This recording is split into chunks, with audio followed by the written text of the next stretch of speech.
they shocked audiences, enraged governments, and nearly vanished from cinema history. These 15 war films didn't just tell the truth, they screamed it. Hollywood tried to bury them, but now we're digging them back up. Casualties of War, 1989. In the middle of the Vietnam War, where chaos reigned and morality blurred, Casualties of War dared to expose a horror few Americans wanted to confront.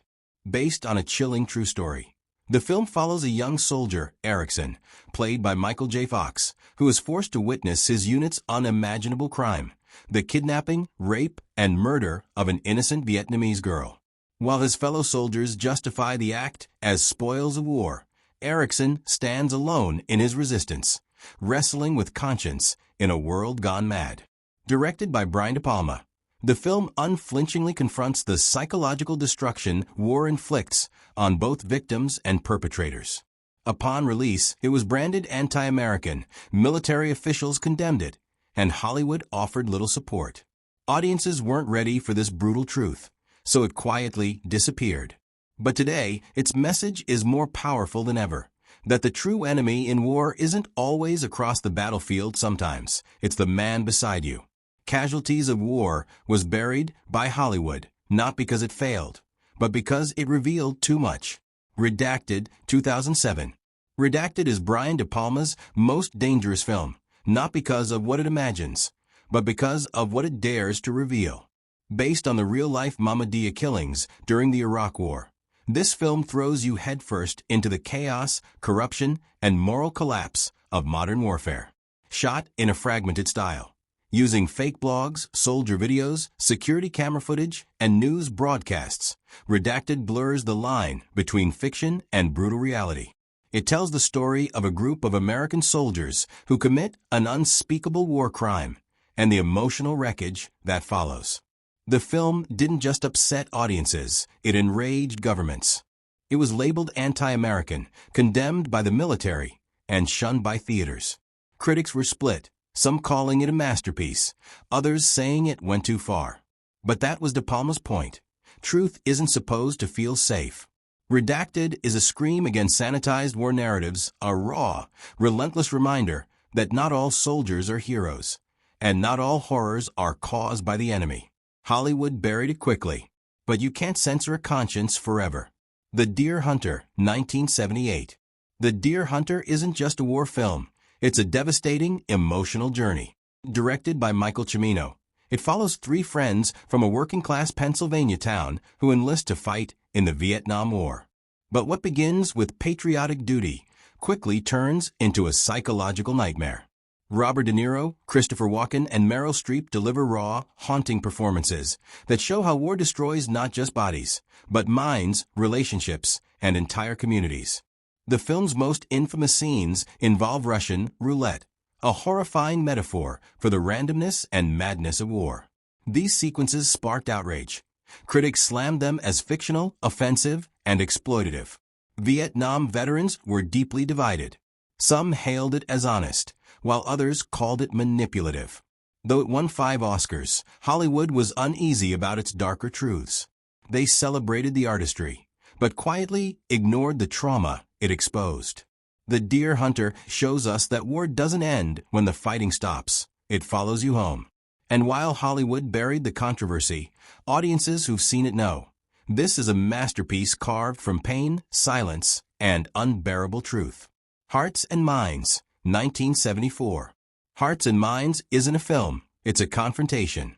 Directed by Peter Davis, this Oscar-winning documentary ripped apart the official narrative of the Vietnam War. Through real combat footage, government propaganda, soldier interviews, and unfiltered tragedy, it presents a devastating indictment of U.S. involvement in Southeast Asia. One moment haunts forever. A Vietnamese mother weeps uncontrollably over her child's coffin, and the film immediately cuts to an American general claiming that the Oriental doesn't put the same high price on life. That chilling juxtaposition sparked outrage.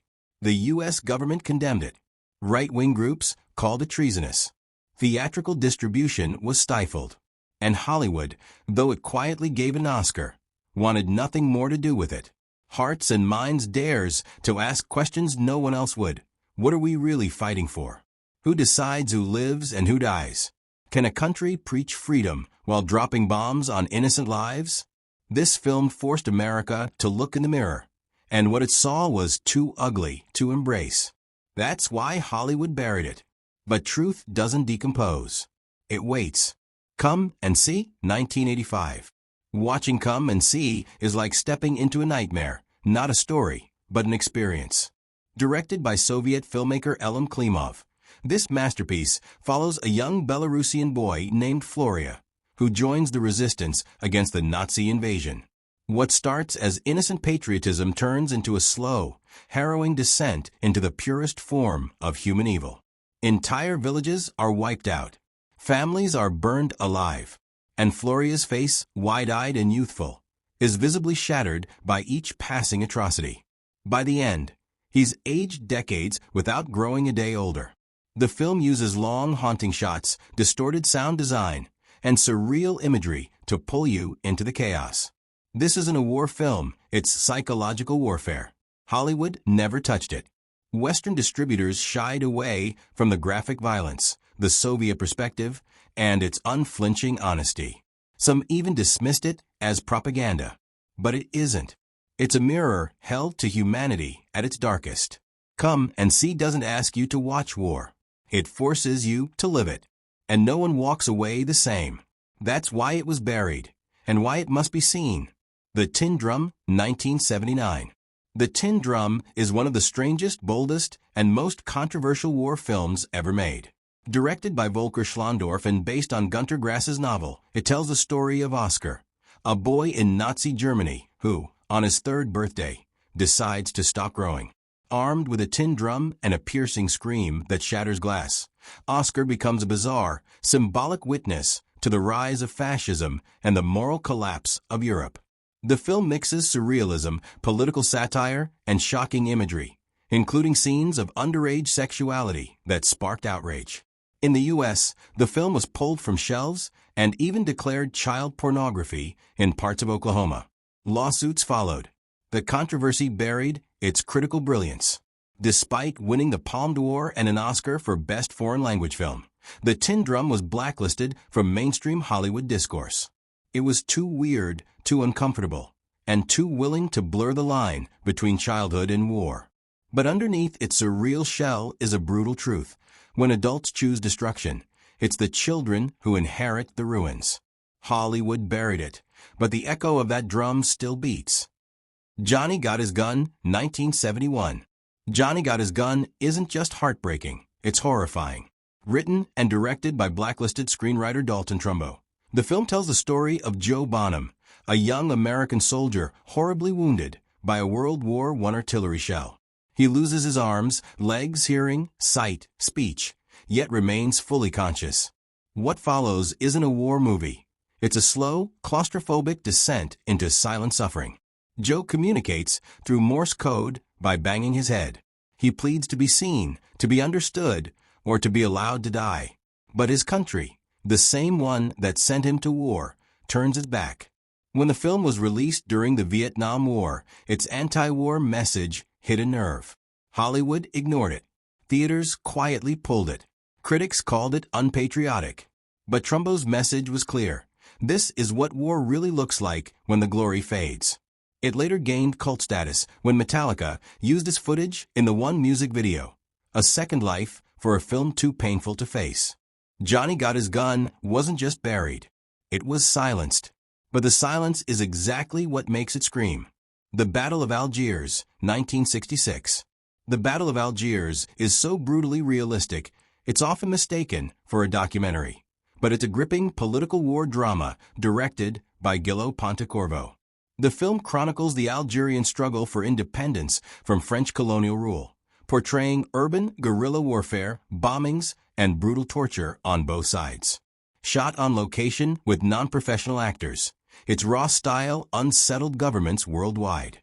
France banned it for nearly 5 years, labeling it subversive propaganda, while Cold War America kept it under wraps due to its controversial depiction of colonialism and insurgency. Hollywood wasn't interested in a war film without clear heroes or villains. This one painted both sides in shades of gray, revealing the complex human cost of oppression and resistance. The film became a textbook study in revolutionary warfare and counterinsurgency, quietly influencing military tactics, while the public remained mostly unaware.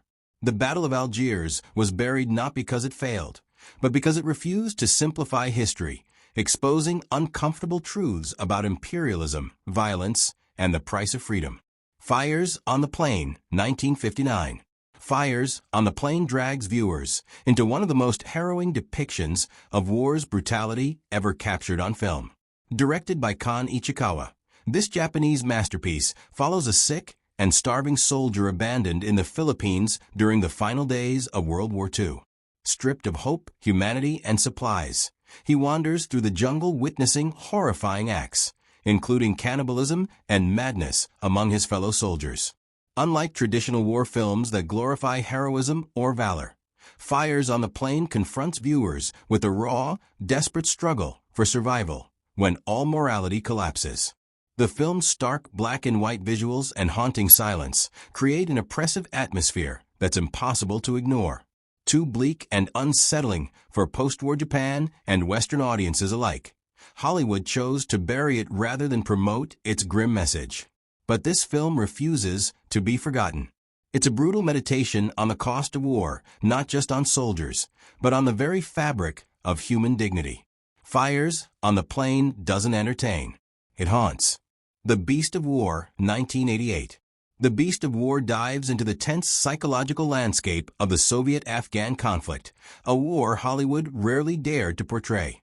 Directed by Kevin Reynolds, it follows a Russian tank crew stranded deep in hostile Afghan territory, hunted relentlessly by local Mujahideen fighters. Unlike typical war films, this story refuses to paint clear heroes or villains. The soldiers trapped in a claustrophobic tank grapple with fear, loyalty, and survival, while the Afghans fight fiercely for their homeland. Released at the tail end of the Cold War, The Beast of War challenged the simplistic patriotism favored by Hollywood and governments alike. It received limited distribution and was largely forgotten by mainstream audiences. Critics praised its Shakespearean drama and unflinching look at the futility of war, but its moral ambiguity made it a tough sell. Hollywood buried it because it forced viewers to empathize with the enemy and question the glorification of military conquest.